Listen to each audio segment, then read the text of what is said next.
సంతోషపడతానా అన్నట్టుగా పరిగెత్తుకుంటూ రాగానే ఈ బాలకుడు అడ్డుపడతాడు. ఎవరు నాయన నువ్వు మా ఇంట్లో బతికి రాకూడదు, ఎందుకంటే మా అమ్మగారు చెప్పారు ఎవరు వచ్చినా బయటనే నిలబెట్టమని చెప్పి, కనుక నీవు వేగిరంగా పరిగెత్తుకుంటూ వస్తున్నావు కాబట్టి నువ్వు రాకూడదు అని చెప్పి అడ్డగిస్తాడు. అడ్డగిస్తే ఆయన ఆశ్చర్యపోతాడు. ఏమిటి సుమా వీరెవరు నన్ను ఆపడం ఏమిటి అని చెప్పి, కాదు ఆయన పార్వతి అమ్మవారి యొక్క భర్తను రా నేను, అందుకే నేను లోపలికి వెళ్ళవచ్చును, నాకు అవకాశం ఇవ్వంటే మీరు ఎవరైనా సరే, ఎందుకంటే పిల్లలు మొండి పట్టు పడితే వదలరు ఆయన, వదలరు కనుక ఈ బాలుడు ఎంత చెప్పినా వినరు, అడుక్కుంటాడు, వేడుకుంటాడు, అభ్యర్థిస్తాడు.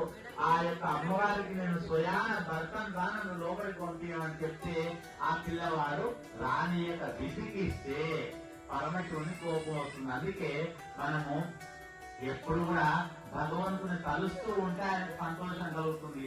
ఈ విధంగా విసిగించగానే ఆయన కోపం వచ్చి త్రిశూలం తీసుకొని ఒక్కసారిగా వేసి వేయగానే ఆ పిల్లవాడి యొక్క శిరస్సు ఖండనం అయిపోతుంది, పక్కకు అయిపోతుంది. పడగానే అమ్మవారి బయటకు వస్తుంది. అంతా ఎలా ఉంది లీలా విశేషం.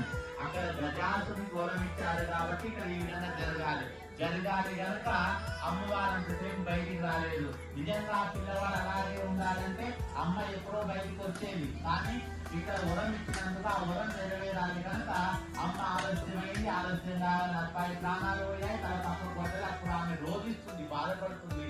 అందమైన బాధపడుతుంది. ఖండించిన చేతులు ఎలా వచ్చాయి ఆయన నీకు? ఆ పిల్లవాడు ఎవరో కాదు, మన పుత్రుడు. నిన్ను మనసారా ధ్యానం చేసుకుంటూ నేను నలుగు బొమ్మను తయారు చేస్తే, అందమైన బాలకుండా తయారైతే, మీరొస్తే ముచ్చట పడతారని చెప్పి సంతోషపడి నేను ప్రాణం పోస్తే, అటువంటి అబ్బాయిని నేను కాపలాగా పెడితే, అటువంటి అబ్బాయిని ఒక్కసారిగా త్రిశూలంతో కొట్టడానికి చేతులు ఎలా వచ్చాయి ఆయన చెప్పి బాధపడితే, అప్పుడు శంకరుడు అంటాడు, పార్వతి బాధపడకు, ఇదంతా కొన్ని కారణాల వల్ల జరిగింది. ఏది జరిగినా లోకోపకార్థం కొరకు మాత్రమే జరుగుతుంది కాబట్టి నువ్వు వేగిన పడకు, బాధపడకు, ఎటువంటి ఇబ్బంది లేదు అని చెప్పి అప్పటికప్పుడు ప్రమద గణాలను పిలుస్తాడు. పిలిచి నాయన ఉత్తరం వైపున ఏ తల ఉంటుందో ఆ తలను తీసుకొని రమ్మని చెప్తాడు. అందుకే మనం చూడండి, ఎప్పుడు కూడా తలను ఉత్తరం దిక్కు పెట్టి పడుకోకూడదు. ఉత్తరం దిక్కు పెట్టి పడుకుంటే కొన్ని దోషాలు తగులుతాయి కనుక ఉత్తరం వైపు తల పెట్టి పడుకోకూడదు. ఎప్పుడైనా దక్షిణ తలాపు, పడమర తలాపు మాత్రమే పెట్టుకుంటూ ఉంటారు. ఎందుకంటే వాటి వల్ల కొన్ని శుభాలు కలుగుతాయి కాబట్టి. ఇక్కడ వీళ్ళు వెతుకుతూ వెళితే ఎక్కడ కూడా కనబడదు. మళ్ళీ అదే ఖండించినటువంటి గజాసుని యొక్క తల ఉత్తరం వైపు నుండి ఉంటుంది. ఆ యొక్క తలను తీసుకొని వస్తారు. తీసుకురాగానే శంకరుడు ఆ బాలునికి ఆ యొక్క తలను అతికించి ప్రాణప్రతిష్ఠ చేయగానే వినాయకుడు తయారవుతాడు. వినాయకుడు తయారైన తర్వాత కొద్ది రోజులకు మళ్ళీ పార్వతి అమ్మవారికి ఒక పుత్రుడు జన్మిస్తారు. ఆయన్నే కుమారస్వామి గణపతి. ఈ ఇద్దరిని కూడా ఏమనుకుంటారంటే ప్రమద గణాలకు గణాధిపతిని చేయాలి అని చెప్పి ఒక సంకల్పం వస్తుంది. కాగానే వినాయకుడిని చేయాలన్నా కుమారస్వామిని చేయాలన్నా అనుకుంటున్నటువంటి క్రమంలో నన్నే గణాలకు అధిపత్యం చేయమని చెప్పి గణపతి వారు, నన్నే గణాధిపత్యం చేయమని చెప్పి కుమారస్వామి వాదులు ఆడుకుంటుంటే అక్కడికి ఎవరు వస్తారు సుమా? నారదుడు వస్తాడు. నారదుడు ఏది చేసినా గొప్ప కార్యమే. మీరు సినిమాలలో చూసిన నారదుడు నిజమైన నారదుడు కాదు. మనల్ని నవ్వించడం కొరకు ఆ విధంగా తయారు చేశారు, కానీ ఆ పాత్రను అలా ఉండడు. నారదుడు చాలా చక్కని వాడు, గొప్పవాడు. ఆయన మహోన్నతమైనటువంటి తపోశక్తి కలిగినటువంటి స్వామివారు నారదుడు. అందుకే నారదుడు వచ్చి అప్పుడు ఇద్దరు చెప్పేస్తారు, ఏమని? నాయన ఇలా వాదులాడుకోవడం సరికాదు.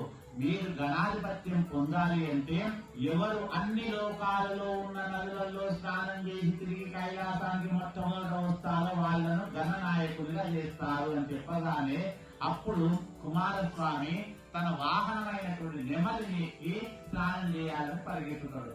కానీ మన స్వామి భారీ శరీరం, స్వామివారి వాహనం చిట్టి ఎలుక. ఈ చిట్టి ఎలుకని ఎక్కి నేను ఎంతసేపు పోతే ఎన్ని లోకాలు తిరుగుతా అని చెప్పి నారదుడు ఇటువంటి పని పెట్టే కదా, నేను తిరగలేను కదా, ఇదంతా నన్ను కాకుండా చేయాలనే ఉద్దేశంతో ఈ విధంగా చేశారని చెప్పి బాధపడుతుంటే అప్పుడు నారదుడు చెప్తాడు, నాయన బాధపడవలదు, అన్ని లోకాలకు సమానమే ఎవరు? తల్లిదండ్రులు. కాబట్టి తల్లి దైవం, తండ్రి దైవం. అటువంటి తల్లిదండ్రుల చుట్టూ నువ్వు 3 సార్లు ప్రదక్షిణం చేసుకుంటే చాలు, అన్ని లోకాలలో ఉన్న నదులలో స్నానం చేసిన పుణ్య ఫలితం దక్కుతుంది, నీ సంకల్పం నెరవేరుతుంది. అంటే అన్నదే ఆలస్యం. ఆ యొక్క గణపతి వారు ఆ పార్వతీ పరమేశ్వరులకు 3 సార్లు ప్రదక్షిణం చేసుకుంటుంటే కుమారస్వామి ఏ నదిలో దిగితే ఆ నదిలో స్నానం చేస్తున్నట్టుగా కనబడతారు స్వామి వారు. అయ్యో ఎలా వచ్చే, ఇప్పుడే కదా నేను ఇంత వేగంగా వచ్చాను, సరే ఈ నది అంటే సరిపోయి ఇంకో నదికి వెళ్తానని చెప్పి ఇంకో నది దగ్గరికి వెళ్ళగానే ఆ నదిలో స్నానం చేస్తూ కనబడతాడు.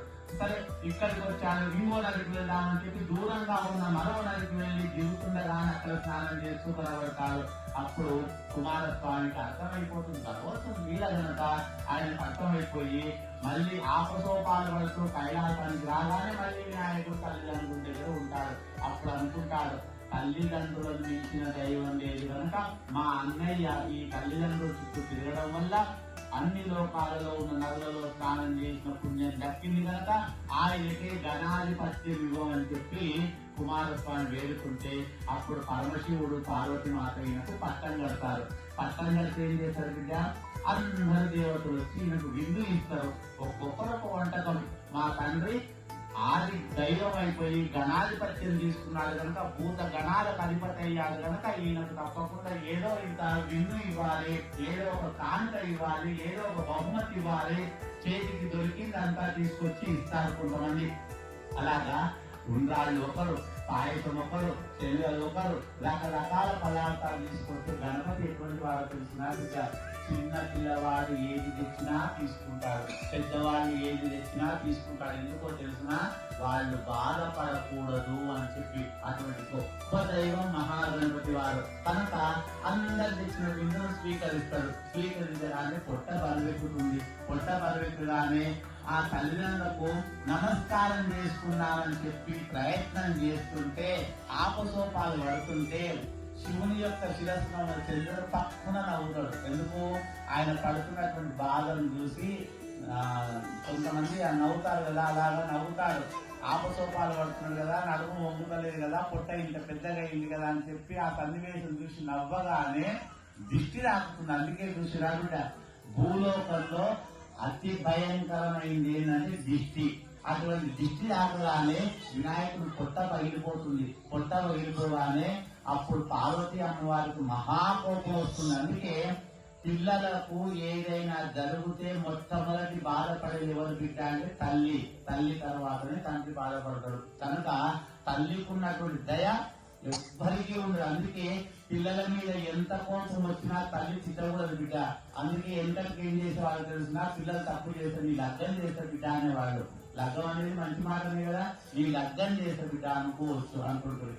కానీ ఇప్పుడు రకరకాలుగా చేస్తుంది. ఇంకా కొన్ని తిట్టి ఎంతటి వాళ్ళు చేస్తుంటే మీరు ఆశ్చర్యపోతారు. ఏం చేసేవాళ్ళంటే నీ నోటి నిండా చక్కెర పోస్తకూడదు ఇక్కడ చేస్తాను అనేవాళ్ళు, ఏదో రకంగా అనేవాళ్ళు. అట్లా లేకపోతే నేను అత్తగాని నీ వదిలిస్తకూడదు అనుకోవచ్చు అని అంటున్నారు. అన్ని శుభమైనటువంటి మాటలు పలుకుతూ తిట్టేవాళ్ళు. అట్లా అందుకే పిల్లలను తల్లి ఏ ఒక్కసారి కూడా బాధతో తిట్టకూడదు.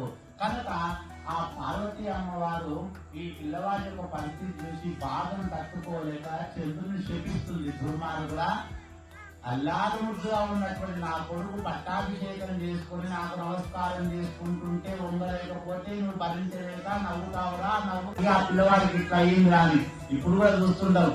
ఎవరింటికన్నా వెళ్ళి ఒక మన పిల్లవాడే ఉన్నాడు, పక్క ఇంటి తలుపు వల్ల కొట్టినాను అద్దాల తలుపు. ఈ తల్లి ఏమంటుందో తెలిసిన, నువ్వు అక్కడ కిక్కి ఎందుకు పెట్టించినావు, ఆ కిక్కి ఉండడం వల్ల మా ఊరు కొట్టిలో కూడా కొట్టకపోతున్నాడు. కానీ మా ఊరు రాయి పెట్టి కొట్టే కదా నీ కిక్కి వాళ్ళు ఇన్నని ఎవరన్నారు, నువ్వు అక్కడ కిక్కి పెట్టడమే తప్పు, అందుకే వాళ్ళు వల్ల కొట్టినారు. అట్లా దిష్టిలాకి ఇట్లా శాపం పెడుతుంది. ఏమని, నిన్ను చూస్తే చాలు కష్టాలు నీలాపనిందలు వస్తాయి పో అని చెప్పి.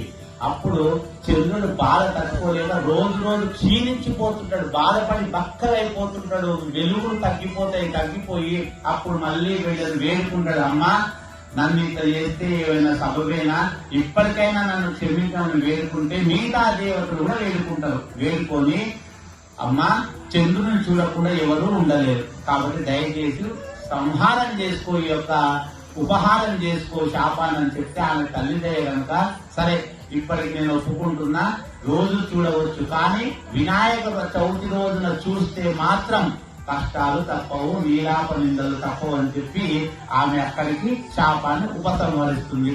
కాలక్రమంలో శ్రీకృష్ణ భగవానుడు ఏం చేస్తారంటే, ఒకసారి గోవు పాలు విండుతుంటే పాల లోపల చంద్రుని యొక్క ముఖం కనబడుతుంది. వినాయకుడు చవితి రోజున కనబడగానే అప్పుడే అనుకుంటాడు ఆయన, ఇక నాకు తప్పవురా కష్టాలు, నీలాప నిందలు అని అనుకుంటాడు. అనుకోని ఏం జరుగుతుందంటే, ఒకసారి ఆ రాజ్యంలో సత్రాజిత్ అనే ఒక రాజు ఉండేవాడు. ఆ రాజు దగ్గర సూర్యోపాసన, సూర్యునికి ఉపాసన చేసి ఒక శమంతకమణి అనే ఒక మణిని పొందుతాడు. ఆ శమంతకమణి యొక్క ఉద్దేశం ఏంటో తెలిసిన, అది ఎక్కడ ఉంటే అక్కడ సకాలంలో వర్షాలు, పంటలు, పాడి, ధనము, ధాన్యము, సంపదలు అన్ని ఉంటాయి. రోజు కొన్ని వందల కిలోల బంగారం ఇచ్చేటటువంటి శక్తి కలిగింది శమంతకమణి. ఆ మణి ఉంటే కృష్ణుడు ఒకసారి వెళ్లి, సత్రాజిత్తు మీ దగ్గర ఉన్నటువంటి మణి నాకు ఇస్తే నేను అందరికీ సమానంగా పంచుతానంటే, సత్రాజిత్తు ఇవ్వనంటాడు. పొద్దున ఆయన, నేను తపస్సు చేసి సంపాదించుకున్నా అటువంటి నగ నా దగ్గరే ఉండదు ఏంటంటే, కృష్ణుడు ఏమనకుండా వెళ్ళిపోతాడు. వెళ్ళిపోయిన తర్వాత కొద్ది రోజులకు సత్రాజిత్తు తమ్ముడు ప్రసేనుడు అని ఒకడు ఉంటాడు. వాడేం చేస్తారంటే, వాళ్ళ అన్న దగ్గర ఉన్నటువంటి శమంతకమణి నగను మెడలో వేసుకుని అడవికి వెళ్తే ఒక సింహం చూసి ఇది మాంసం అనుకొని ఆ యొక్క మణిని గుంజుకొని వాడిని చంపేస్తుంది.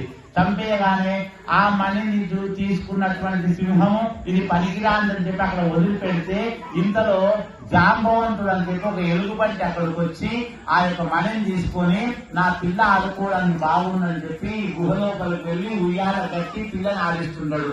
ఇట్టి సంగతి తెలియక ఈ సత్రాజిత్ ఏం చేశాడంటే, శమంతకమని అడిగినటువంటి కృష్ణుడే నా తమ్ముని చంపివేశాడు అని చెప్పి నీలాప నింద వేస్తాడు. వేస్తే కృష్ణుడు అప్పుడు అడవికి వెళ్లి వెతికి ఆ యొక్క మణిని తీసుకొద్దామని గుహలోపలికి వెళితే ఆ చిన్నపిల్ల ఏడుస్తుంది. ఏడుస్తే జాంబవంతుడు వస్తాడు. వచ్చి కృష్ణుని చూసి కృష్ణునితో యుద్ధం చేస్తాడు. వేల సంవత్సరాలు యుద్ధం చేస్తాడు. చేస్తే ఆ జాంబవంతుని శక్తి తగ్గిన తర్వాత అప్పుడు వారికి జ్ఞానోదయం కలుగుతుంది. నాయన కృష్ణ, నువ్వు గత జన్మలో రాముడవు, గత అవతారంలో జన్మ అనకూడదు భగవంతునికి, గత అవతారంలో నువ్వు రాముడవు. ఆ సమయంలో నువ్వు నన్ను ఒక వరం కోరుకోమంటే నేనేమన్నాను, నీతో యుద్ధం చేయాలని కోరుకున్న పాడైనటువంటి మనసుతో. అప్పుడు నువ్వేమన్నావు, రాముని అవతారంలో అటువంటి కోరికలు నెరవేరవు నాయన, కృష్ణ అవతారంలో ఒక అవకాశం వస్తుంది, అప్పుడు నీతో యుద్ధం చేస్తాను, ద్వంద్వ యుద్ధం అని చెప్పి ఉన్నావు, అందుకే ఈ పరిస్థితి వచ్చిందని చెప్పి ఆ యొక్క జాంబవంతుడు ఆ యొక్క శమంతకమణిని ఆ అమ్మాయిని ఇచ్చి కృష్ణుని వెంబడి పంపించేస్తాడు. ఇది తీసుకెళ్లి శమంతకం ఈ మణిని సత్రాజిత్తుకి ఇస్తే, తండ్రి నీవు భగవత్ స్వరూపుడవు, అటువంటి భగవంతునే నేను నిర్మించాను కదా, అందుకే ఆ మణిని దగ్గరనే పెట్టుకో, నీలాప నిందల నుంచి నిన్ను నేను వదిలిపెడుతున్నాను, ఆ అమ్మాయిని తీసుకో, నా కుమార్తె సత్యభామను కూడా చేసుకోనాయన అని చెప్పి ఇచ్చి వివాహం చేసి పంపిస్తాడు. అప్పుడు కృష్ణుడు వెళ్ళి పార్వతి మాట్లాడుతున్నాడమ్మా, నేనే భగవంతుణ్ణి, ఆ చంద్రుని చూసినందుకు ఇన్ని కష్టాలు వచ్చినాయి, అందుకే వినాయక చవితి రోజున చూసిన మానవులు తట్టుకోలేరు కనుక వాళ్ళకి ఇంకా ఒక అవకాశం ఇవ్వాలంటే అప్పుడు అంటుంది పార్వతి మాకేమని, వినాయక చవితి రోజు చూసినా సరే ఒకవేళ పొరపాటును చూస్తే నా కొడుకు పూజ చేసి 2 అక్షింతలు నెత్తిన వేసుకొని ఈ కథ వింటే చాలు, నీలాప నిందలు రావు, కష్టములు రావు, విఘ్నములు పోతాయి, దోషములు పోతాయి, జన్మతః ఉన్నటువంటి బాధలన్నీ కూడా మరుక్షణంలో తొలగింపజేస్తాడు నా కుమారుడు అని చెప్పగానే తల్లి మాట శిరస వహించి గణపతి వారు వినాయక చవితి రోజున పూజ కనుక చేస్తే మనకు వరం సిద్ధిస్తుంది. అందుకే వరసిద్ధి వినాయక స్వామిని స్వామివారిని అంటాం కనుక ఈ రోజు ఇంత భక్తి శ్రద్ధలతో పూజలు చేసినటువంటి మీకు అష్టైశ్వర్యాలు కలిగి సకల సంతోషాలతో ఉన్నతమైనటువంటి జీవనం గడుపుతూ మీ పిల్లలు బహుముఖ ప్రజ్ఞ ఉన్నత విద్యలు రాణిస్తూ ఉద్యోగాలు సాధిస్తూ గొప్ప కీర్తి ప్రతిష్టలు తీసుకొస్తారని చెప్పి మనస్ఫూర్తిగా పాదాలను నమ్ముకున్న గణపతి వారికి నమస్కారం. యూట్యూబ్ ఛానల్ అందరూ కూడా సబ్స్క్రైబ్ చేసుకొని దాన్ని మళ్ళీ షేర్ చేస్తూ లైక్ చేస్తూ ఈ యొక్క ఛానల్ను అత్యద్భుతమైనటువంటి దిశగా తీసుకొచ్చి దాన్ని ప్రథమ స్థానంలో ఉంచాల్సిందిగా వారి తరఫున స్వామివారి యొక్క తరఫున మీకు అందరికీ ఆశీర్వచనం ఇస్తూ శుభం భవతు.